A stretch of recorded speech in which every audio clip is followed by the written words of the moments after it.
बिस्मिल्लाहिर्रहमानिर्रहीम, अस्सलाम वालेकुम। उम्मीद है आप सब खैरियत से होंगे। Welcome back to our channel. आज हम आपके लिए एक और नया इंटरेस्टिंग टॉपिक लेकर आए हैं और वो टॉपिक है मॉनेटरी पॉलिसी। मॉनेटरी पॉलिसी के बारे में आपने ज़िंदगी में कभी ना कभी सुना होगा, न्यूज़ में या किसी न्यूज़ आर्टिकल में या किसी भी जगह। तो आज जो है वो हम मॉनेटरी पॉलिसी के बारे में पढ़ेंगे। मॉनेटरी पॉलिसी होती क्या है, ये किस तरह से कंडक्ट होती है, कौन इसको कंडक्ट करता है, इसके ऑब्जेक्टिव्स क्या क्या होते हैं, इसके टूल्स क्या क्या होते हैं, ये वर्क किस तरह से करती है, ये तमाम डिटेल्स जो है वो आज हम सीखेंगे। आज की वीडियो बहुत इंटरेस्टिंग होने वाली है, तो उसको लाजमी एंड तक देखिएगा। और अगर अभी तक आपने हमारे चैनल सब्सक्राइब नहीं किया तो हमारे चैनल सब्सक्राइब कर लें, ताकि आपको मज़ीद इस तरह की इंफॉर्मेटिव वीडियोस जो है वो मिलती रहें।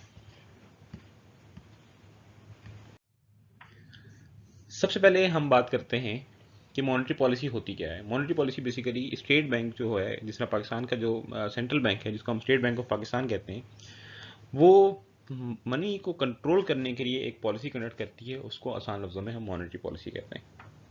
और मनी को कंट्रोल क्यों किया जाता है? मनी को कंट्रोल इसलिए किया जाता है ताकि उससे हम इकोनॉमी को इफेक्ट करवा सकें। तो मॉनेटरी पॉलिसी की जो आसान सी डेफिनेशन है, बिल्कुल आसान सी डेफिनेशन, वो ये है कि the use of money supply to influence economic activity, कि हम मनी सप्लाई को इस्तेमाल करते हैं इकोनॉमिक एक्टिविटी को इन्फ्लुएंस करने के लिए। अब इकोनॉमिक एक्टिविटी को हम इन्फ्लुएंस कब करते हैं?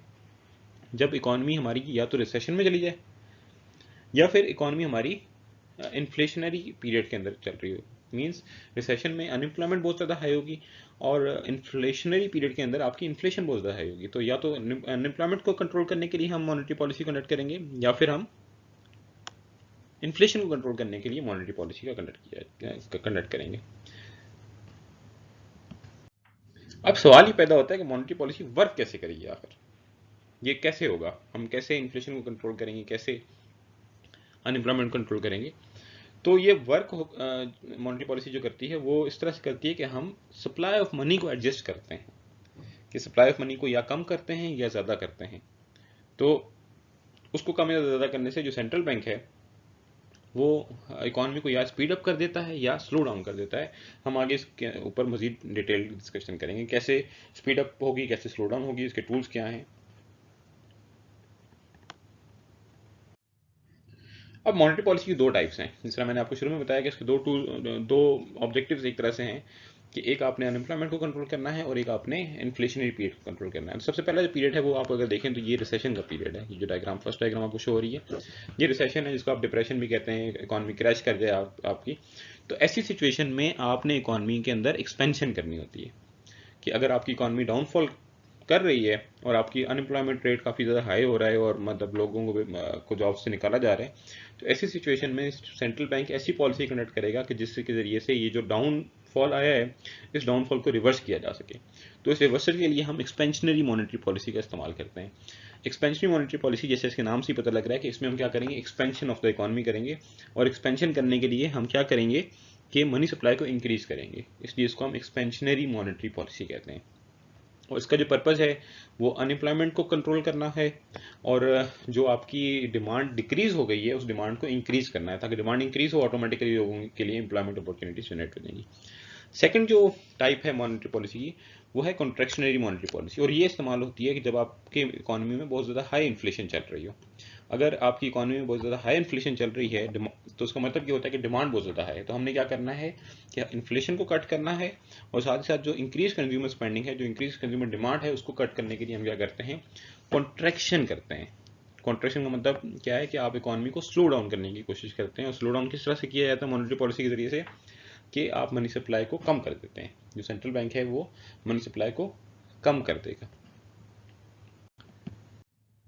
अब सवाल ये पैदा होता है कि आखिर सेंट्रल बैंक ये करेगा किस तरह, कि मनी सप्लाई बढ़ा देगा, मनी सप्लाई कम कर देगा।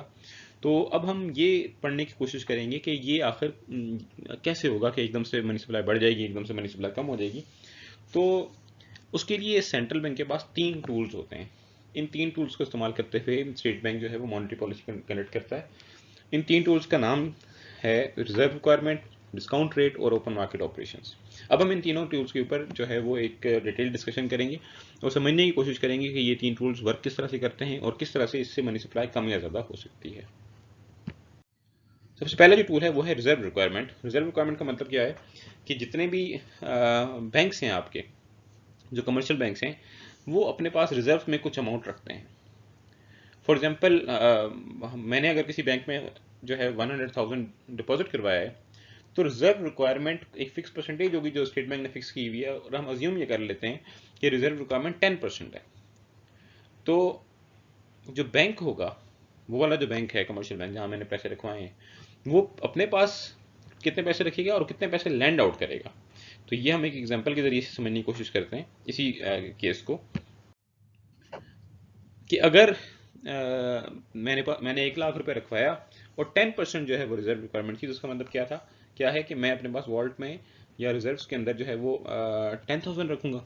1 लाख का 10% 10,000 हो गया, और बाकी का जो 90,000 है, 90,000 है, वो मैं आगे क्या कर सकता हूँ, लोन्स दे सकता हूँ। मेरे से मुराद कमर्शियल बैंक है, ठीक है, कि कमर्शियल बैंक 10,000 अपने पास रिजर्व रख लेगा और बाकी का 90,000 जो है वो आगे लोन्स प्रोवाइड कर सकता है। अब स्टेट बैंक मॉनेटरी पॉलिसी कैसे कनेक्ट करेगा कि स्टेट बैंक इस रिजर्व रिक्वायरमेंट को चेंज कर देगा। तो हम दोनों डायरेक्शंस में चेंज देखेंगे और उसका इफेक्ट भी फिर देख लेंगे। तो अगर स्टेट बैंक 10% से इस रिजर्व रिक्वायरमेंट को बढ़ाकर 20% कर दे, तो अब आप रिजर्व में कितने पैसे रखेंगे। अब आपके रिजर्व में अगर 1 लाख रुपए डिपॉजिट हुआ है, तो आपको 20,000 20,000 रिजर्व में रखने पड़ेंगे, और रिमेनिंग अमाउंट का आप लोन दे सकते हैं जो कि 80,000 है। तो आप अगर गौर करें तो पहले 90,000 का लोन जा रहा था इकोनॉमी के अंदर, जैसे ही रिजर्व रिक्वायरमेंट बढ़ा तो लोन की अमाउंट क्या हो गई, रिड्यूस हो गई। तो इसका मतलब क्या है कि ओवरऑल इकोनॉमी आपकी श्रिंक कर देगी। ओवरऑल जो पैसे हैं इकोनॉमी के अंदर, मनी है इकोनॉमी के अंदर, वो पहले 90,000 थे, अब 90,000 से रिड्यूस होकर 80,000 हो गए। इसका मतलब क्या है, मनी सप्लाई जो है वो कॉन्ट्रैक्ट कर गई है या डिक्रीज कर गई, ठीक है। तो हम कह सकते हैं कि अगर स्टेट बैंक रिजर्व रिक्वायरमेंट को बढ़ा रही है तो बेसिकली वो मनी सप्लाई को कम कर रही है, ठीक है। वो हमें इस एग्जाम्पल से भी समझ आ गया। अब इसका अपोजिट केस है कि अगर रिजर्व रिक्वायरमेंट को आप इनिशियल 10% से रिड्यूस करके 5% पे ले आए, तो इस केस में क्या होगा कि अब आपने 5,000 रुपीज़ अपने पास वॉल्ट में रखने होंगे कमर्शियल बैंक ने, और बाकी का 95,000 जो है वो लोन दे सकते हैं। तो आप इनिशियल के साथ इसको कंपेयर करें कि पहले 90,000 लोन मार्केट के अंदर जा रहा था, अब जो लोन जा रहा है मार्केट के अंदर वो 95,000 है। इसका मतलब क्या है कि लोगों के पास पैसे अब बढ़ जाएंगे, ठीक है। तो इसका मल्टीपल इम्पैक्ट देखें तो आपकी मनी सप्लाई क्या हो जाएगी, इंक्रीज कर जाएगी, ठीक है। अब ये इसकी एक समराइज्ड वर्जन है कि जब रिजर्व रिक्वायरमेंट इंक्रीज किया जाएगा तो मनी सप्लाई क्या हो जाएगी, रिड्यूस हो जाएगी, और रिजर्व रिक्वायरमेंट को जब हम कम करेंगे तो मनी सप्लाई क्या हो जाएगी, इंक्रीज कर जाएगी।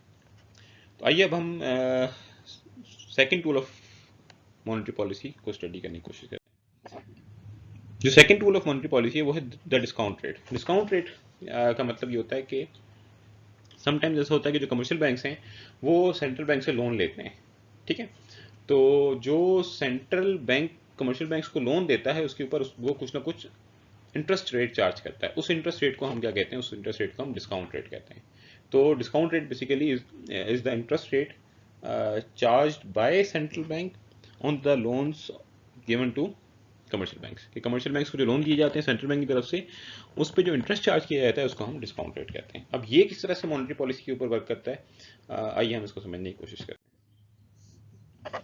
अब मिसाल के तौर पर हम कहते हैं कि जी डिस्काउंट रेट अगर 2% हो, तो जब जिस रेट के ऊपर कमर्शियल बैंक को स्टेट बैंक से लोन मिल रहा है, तो कमर्शियल बैंक उससे थोड़ा सा इंटरेस्ट रेट बढ़ाकर आगे के लोगों को लोन देगा, ठीक है।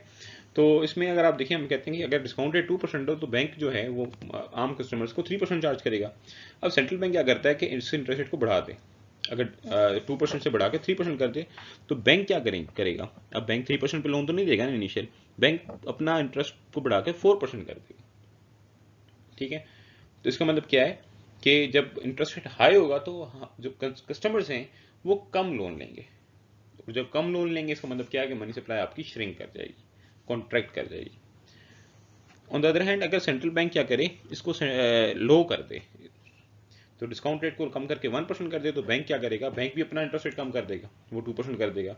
तो इंटरेस्ट रेट रिड्यूस हो गया इनिशियल से, तो अब क्या होगा, बहुत सारे लोग जो हैं जो लोन में जिनको ज़रूरत होगी, ठीक है, वो जाएंगे और जाकर लोन लेते रहेंगे, तो लोन की अमाउंट इकॉनमी में बढ़ जाएगी। इसका मतलब क्या है कि लोगों के पास अमाउंट ऑफ मनी जो है वो बढ़ जाएगी, और इस तरह से एक्सपेंशनरी मॉनेटरी पॉलिसी जो है वो कनेक्ट की जाती है।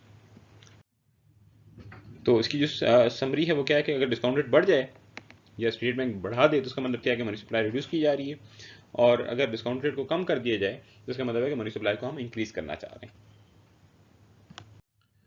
जो थर्ड टूल है उसका नाम है ओपन मार्केट ऑपरेशन, और ये सबसे इफेक्टिव टूल है, ये बहुत जल्दी काम करता है। तो इसमें ओपन मार्केट ऑपरेशन का मतलब ये है कि हम बेसिकली जो स्टेट बैंक है वो गवर्नमेंट की जो बॉन्ड्स हैं और गवर्नमेंट की जो सिक्योरिटीज हैं उसकी बाइंग एंड सेलिंग करता है। अगर स्टेट बैंक सेलिंग करे बॉन्ड्स की तो इसका मतलब क्या है कि स्टेट बैंक बॉन्ड सेल कर रहा है, और लोग क्या करेंगे, परचेज करेंगे। लोग किस चीज़ से परचेज करेंगे, अपनी कैश से परचेज करेंगे। ठीक है, तो इसका मतलब ये है कि मेरे पास जो सपोज अगर 1 लाख रुपए पड़ा हुआ है घर के अंदर, मैं वो लेके जाऊंगा स्टेट बैंक और 1 लाख रुपए अपना स्टेट बैंक को दे दूंगा और बदले में वो बॉन्ड या वो सिक्योरिटी लेकर आ जाऊंगा, तो मेरे पास से पैसे क्या हो गए, रिड्यूस हो गए। तो सेलिंग बॉन्ड का मतलब क्या है कि आपके जो सर्कुलेशन से पैसे हैं वो क्या हो जाएंगे, कम हो जाएंगे।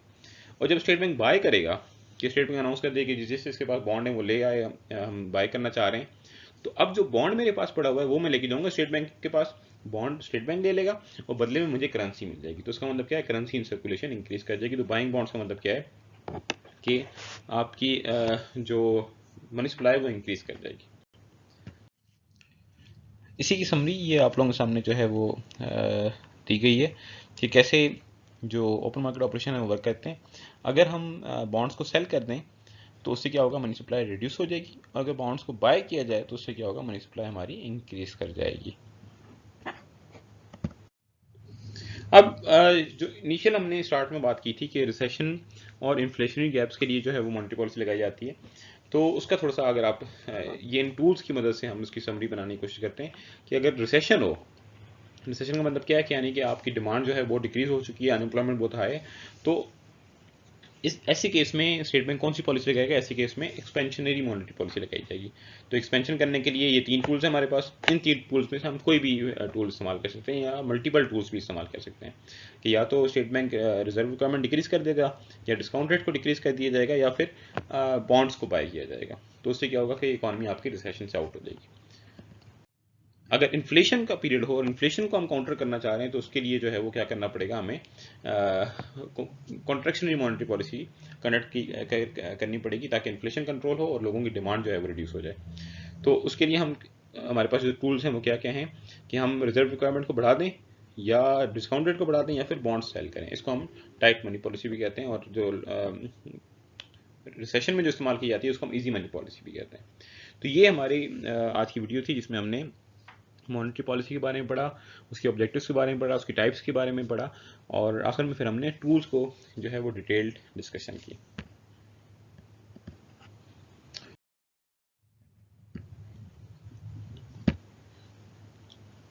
उम्मीद है आज की वीडियो आपको पसंद आई होगी और आपने बहुत कुछ इन्फॉर्मेटिव सीखा होगा। अपने फीडबैक से हमें कमेंट्स में आगाह कीजिएगा, और मज़ीद ऐसी इन्फॉर्मेटिव वीडियोस देखने के लिए हमारे चैनल को सब्सक्राइब करें और बेल आइकन का बटन प्रेस करें। मिलते हैं अगली वीडियो में, तब तक के लिए अल्लाह हाफिज़।